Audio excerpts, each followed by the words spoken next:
bro. NBA YoungBoy's 2026 is the worst year any rapper has ever had. I'm including Tekashi's year with the feds in that. This man went from a $70 million tour to his own crew publicly disowning each other. His homie got shot at a restaurant called Confessions.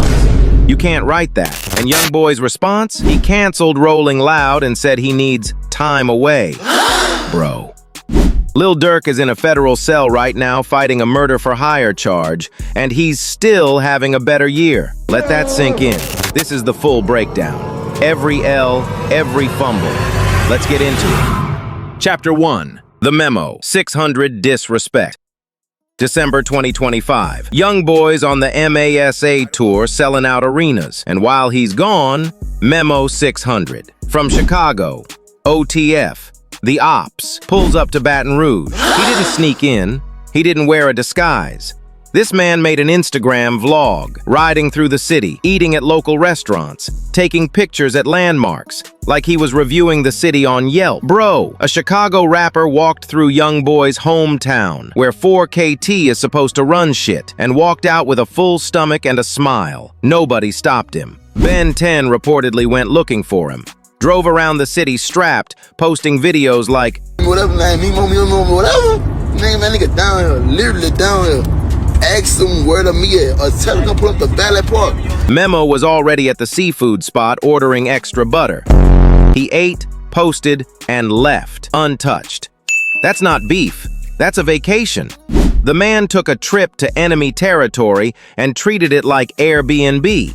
And the worst part? He went on Cam Capone News after and told everybody about it. Do you think that they're gonna press YoungBoy, slide for Ben, slide for Ben? I don't know. That's one thing too. Hopefully, not hopefully, but you niggas better. Huh? Y'all gonna do it to one side and don't do it to the next. What type of shit is that? Tell that spin for Ben on phone up. Sat down, smiled, sipped water, told the whole story like it was a comedy special.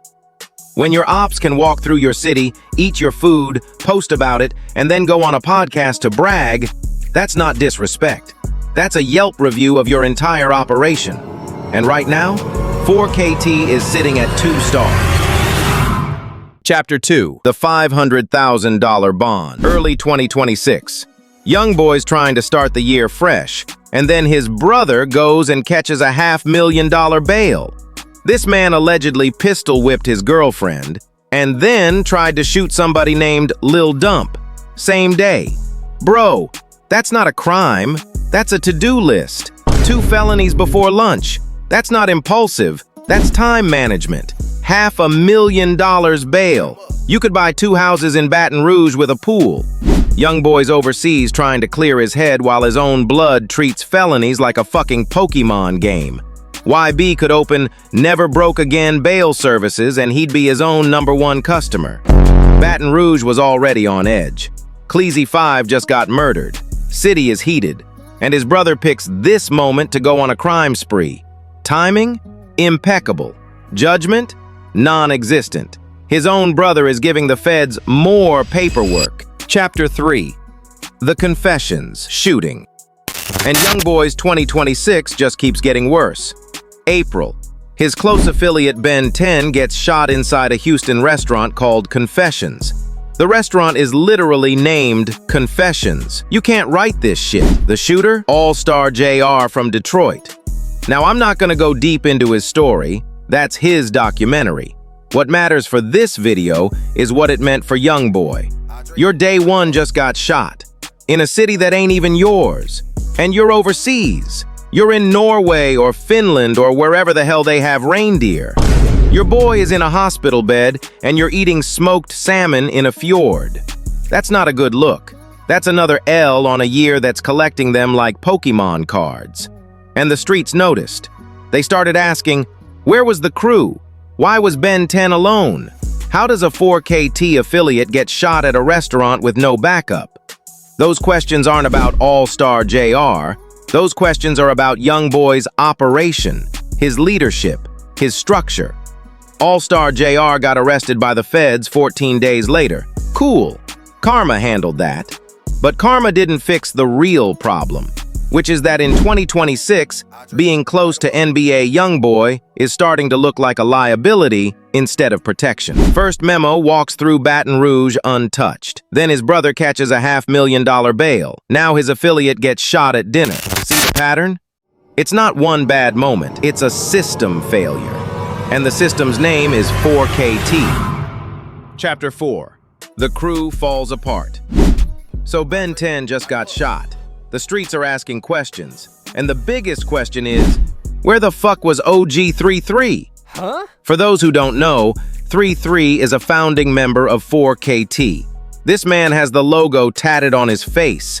And allegedly, he was supposed to be with Ben 10 that night. He wasn't. YoungBoy found out. And he didn't handle it privately. He called 33 out. Publicly.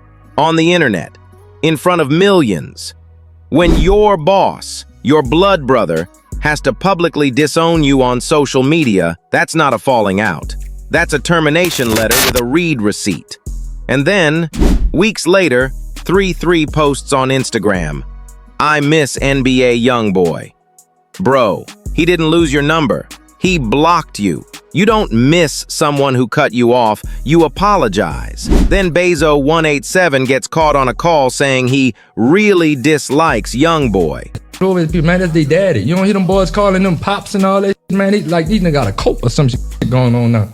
So smack them unless they and daddy. Man, blood, when I was around, man, that nigga, man, I'm past trying to the woods and everything. Telling me now, bro, I can't hit the wood. Why you don't want me smoking while we out there? Well, come on, guys, stop playing with me. I look like I'm playing. Said YB don't want me smoking. Man, why, man, them dudes can't even smoke round blood. They can't even smoke, man, they can't smoke round blood. The whole 4KT chain of command is crumbling. People switching sides faster than my ex switches passwords. This is YoungBoy's 2026. He can't even trust the people with his name tatted on their face. Chapter 5. The Victory Laps. So at this point, YoungBoy's year is so bad that everybody is getting brave. It's not just Memo 600 anymore. The whole internet smells blood. Whack 100 is on Clubhouse giving TED Talks about how 4KT is finished. Charleston White showed up to YoungBoy's own concert with academics like it was a comedy show, critiquing his stage presence like a fucking Yelp review of a live performance. Jay Prince's camp is talking reckless after the Ben 10 situation. Podcast hosts who couldn't spell Baton Rouge 6 months ago are now breaking down YoungBoy's downfall for views. And that's the thing. YoungBoy isn't just losing to his ops anymore. He's losing to the algorithm. Every L he catches becomes a YouTube video. Every fumble becomes a podcast topic. Every silence becomes a reaction clip. The man went from being the most feared rapper alive to being a content category on No Jumper. Memo 600 is still doing interviews about it. Bro turned one trip to Baton Rouge into a 6-month media tour. He's got more episodes than a Netflix series at this point. Somebody get this man a green room and a talk show because he clearly wants one. With the NBA Ben 10 shit, we just start off fresh. First, here we go. First topic, bro. Gotta just start it off. All right, so NBA Ben 10 was in Texas, Houston specifically, at a restaurant. But I'd rather get the story from what you know, because you seem like you got more insight than everybody. You was the first nigga saying he paralyzed. So I'm like, damn, Memo, he doing his research. So hospital, yeah, you got the hospital, you sent them flowers. So like, all right, so tell me what you found out, what you heard from what happened that day. Cause I know you plugged in the streets. There was some fighting and some shooting going on, that's all. Word. It's an open case, so I can't really say too much. Yeah. Well, you're not involved in it, so you can say whatever you want. Nah, but you just off what the internet saying. You know what I'm saying? They're saying that NBA Ben 10 was on some crash out shit for JR, right? Mm-hmm. That's what it looked like. That's what social media saying. That's what social media.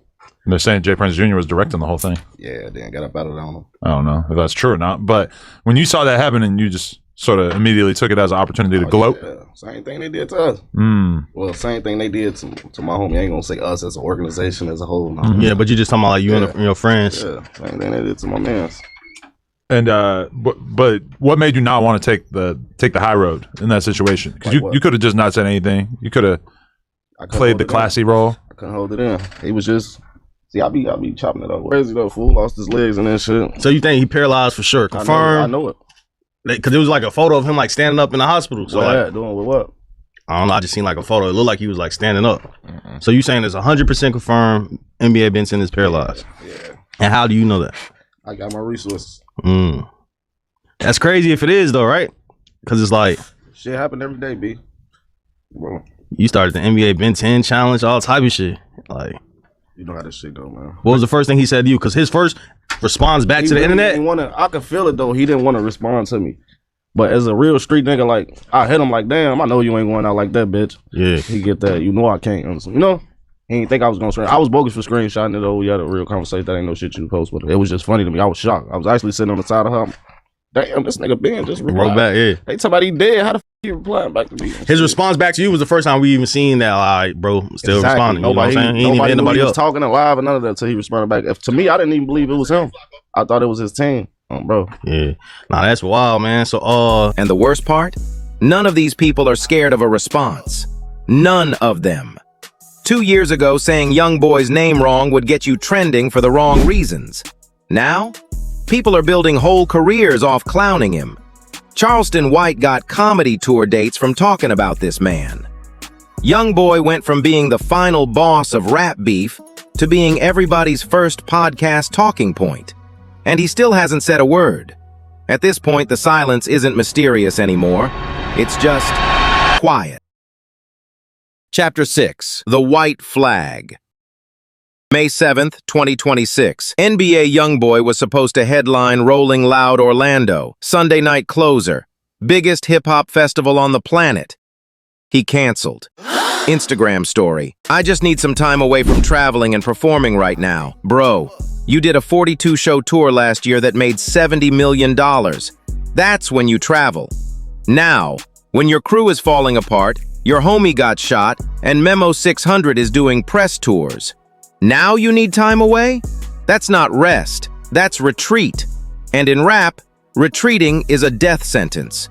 Ken Carson replaced him. Ken Carson.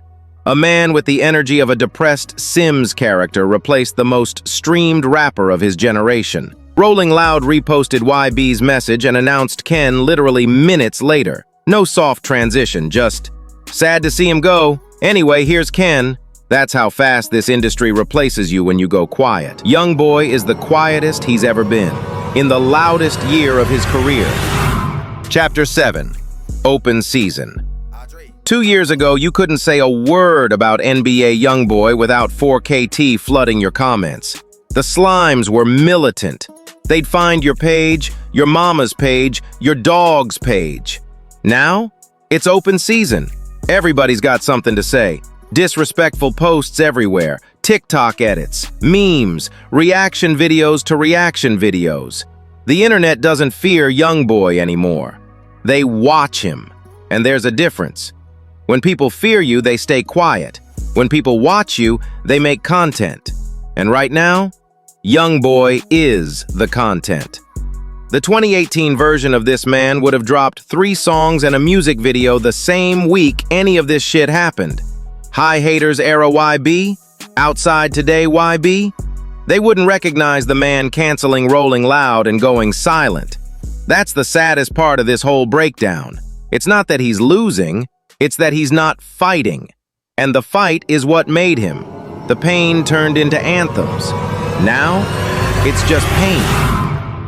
Chapter 8. What's next? NBA YoungBoy is at the most important crossroads of his career. The numbers are still there. The fans are still there. The talent hasn't gone anywhere. But the streets? Gone. The crew? Fragmented. The respect? Slipping. And once people stop being scared to say your name, you're on a different timeline. What he needs to do: drop a hard-as-fuck record about all of this. Address everything. Make pain into art. That's the blueprint that built him. What he might do: disappear. Focus on family. 11 kids. A wife. That's the healthy move. But it kills the persona. Either way, 2026 is defining the rest of his career. And right now, it's not looking good. That's the breakdown. Y'all know where to find me. If you're still here, subscribe for more breakdowns like this. I'm out.